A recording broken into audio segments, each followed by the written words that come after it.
Praise the Lord. இயேசுவின் நாமத்தில் உங்களுக்கு அன்பின் வாழ்த்துக்கள். நல்லா இருக்கீங்களா? இந்த நாளிலும் கூட நேற்றைக்கு பார்த்த அந்த வசனத்துடைய தொடர்ச்சியை 2வது பாகத்தை நாம் பார்க்க போகிறோம். எடுத்துக்கொள்ளலாமா பைபிளை? சங்கீதங்களின் புஸ்தகம் 122 அதிகாரத்துல 7ஆம் வசனம் மறுபடியும் வாசிக்கிற கவனிச்சு பாருங்க. உன் அலங்கத்துக்குள்ளே சமாதானமும் உன் அரண்மனைக்குள்ளே சுகமும் இருப்பதாக. நேற்றைக்கு நம்முடைய அலங்கத்துக்குள்ள எப்படி சமாதானத்தை பெற்றுக்கொள்ளலாம் அப்படிங்கறத நம்ம பார்த்தோம். இன்னைக்கு என்ன பார்க்க போறோம் அப்படின்னா, நம்முடைய அரண்மனை, இயேசு எங்க இருக்கிறாரோ அதுதான் அரண்மனை. மாட மாளிகை மட்டும் அரண்மனை கிடையாது. நேற்றுக்கே நான் சொன்னேன் இல்லையா? இயேசு எங்க இருக்கிறாரோ அதுதான் அரண்மனை. அந்த அரண்மனைக்குள்ள, நம்முடைய அரண்மனைக்குள்ள சுகத்தை ஆண்டவர் கொடுக்க விரும்புகிறார். நல்ல சுகத்தை கொடுக்க விரும்புகிறார். அந்த சுகம் எப்படிப்பட்ட சுகம் தெரியுமா? ஆசீர்வாதமான ஒரு சுகம், ஐஸ்வர்யத்தின் சுகத்தை தேவன் தர விரும்புகிறார். பாருங்க, மத்தேயு சுவிசேஷம் 8ஆம் அதிகாரத்துல ஒரு சம்பவம் இருக்கிறது. இயேசு ஒருத்தருடைய வீட்டுக்குள்ள கடந்து போறார். அந்த வீட்டுக்குள்ள கடந்து போனோன்னா என்ன நடக்குதுன்னு சொல்லி கவனித்து பாருங்க. மத்தேயு 8ஆம் அதிகாரத்துல 14 மற்றும் 15ஆம் வசனத்தை வாசிக்கிறேன். பைபிள்ல கவனிச்சு பாருங்க. இயேசு பேதுருவின் வீட்டிலே வந்து அவன் மாமி ஜுரமாய் கிடக்கிறதை கண்டார். அவர் அவள் கையை தொட்ட உடனே ஜுரம் அவளை விட்டு நீங்கிற்று. அவள் எழுந்திருந்து அவர்களுக்கு பணிவிடை செய்தாள். பாத்தீங்களா? உடனே ஒரு சுகம். இயேசு பேதுருடைய வீட்டுக்கு கடந்து போறாரு. அவர் உள்ள போய் நுழைஞ்சோன்னு அங்க பாக்குறாரு, பேதுருடைய மாமி ஜுரமா இருக்கிறாங்க, உடம்பு சரியில்லாம இருக்கிறாங்க.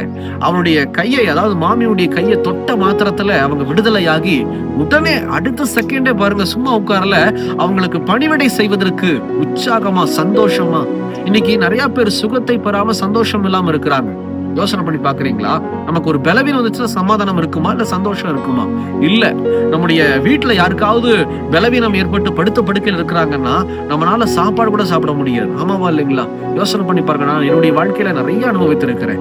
ரட்சிப்புக்கு முன்னாடி நிறைய காரியத்தை நான் பார்த்திருக்கிறேன். ஆனா கர்த்தருக்குள்ள வந்ததுக்கு அப்புறமா ஆண்டவருடைய பிச்சை, கர்த்தருடைய கிருபையில நாங்க நின்று கொண்டு இருக்கிறோம். இன்னைக்கு இந்த கிருபையும் இந்த ஆசீர்வாதம் உங்களுக்கு வேணும் அப்படின்னா நீங்க இயேசு கிறிஸ்து உங்க வீட்டுக்கு வர வைக்கணும். எப்படி வர வைக்கலாம்? காசு கொடுத்து வர வைக்கலாமா? இல்லவே இல்ல. நீங்க ஜெபிச்சா இயேசு வருவார். ஆண்டவரே இயேசுவேன்னு சொல்லி கூப்பிட்டா உடனே இயேசு வந்து விடுவார். ஆனா நீங்க இயேசு கிறிஸ்துவை குறித்து வீட்டுல பேசணும். எப்படி பேசலாம்? பைபிள் வாசிக்கும் போது இயேசப்பா பத்தி பேசலாம், ஜெபிக்கும் போது இயேசப்பா பத்தி பேசலாம். எதையுமே செய்யாம என் வீட்டுக்கு ஆண்டவரே வாங்க வாங்கன்னா சும்மா வந்துட மாட்டார் இயேசு.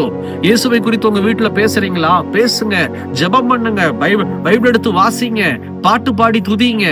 இயேசு கண்டிப்பா வந்து விடுவார். வந்துட்டாருன்னா பேதுருடைய மாமிக்கு கொடுத்த சுகத்தை போல இன்னைக்கு உங்களுடைய வியாதியில சுகத்தை கொடுக்க விரும்புகிறார். உங்களுடைய கஷ்டத்துல தேவன் உங்களுக்கு கை கொடுக்க விரும்புகிறார். அப்படி செஞ்சுட்டாருன்னா நீங்க சுகமாய் வாழுவீங்க.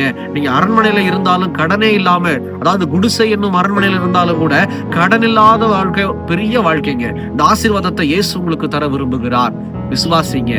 ஜெபிக்கலாமா? கண்களை மூடி.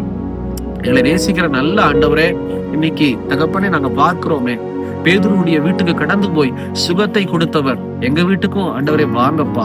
இந்த செய்தியை கேட்டு யாரெல்லாம் இனி என்னுடைய வீட்டுல நான் ஜெபம் பண்ணுவேன், இயேசு கிறிஸ்துவை குறித்து பேசுவேன், இதோ நல்ல பாடல் பாடுவேன்னு சொல்லி ஒப்பு கொடுக்கிறார்களோ அவர்களை கண்ணோக்கி பார்த்து கர்த்தர் ஆசீர்வதிப்பீராக, கர்த்தர் தேற்றுவீராக.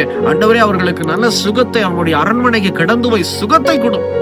வாழ்கிற வீட்டை அரண்மனையாய் மாற்றும். வியாதி இல்லாத ஒரு வீடு, ஆண்டவரே பலவீனமற்ற ஒரு வீடு, ஆசீர்வாத குறைவில்லாத ஒரு வீட்டை என் தேவன் உருவாக்கி அவர்களை ஆசீர்வதியும்னு சொல்லி தாழ்த்துறோம். இயேசுவின் நாமத்தில் ஜெபிக்கிறோம் பிதாவே. ஆமென், ஆமென். கர்த்தர் உங்க வீட்டுக்கு வரப்போகிறார். இயேசுவை குறித்து பேசுங்க. இயேசு வந்துட்டாருன்னா உங்க வீடு ஆசீர்வாதமாயிருக்கும். எங்களுக்காக ஜெபித்துக் கொள்ளுங்கள். God bless you.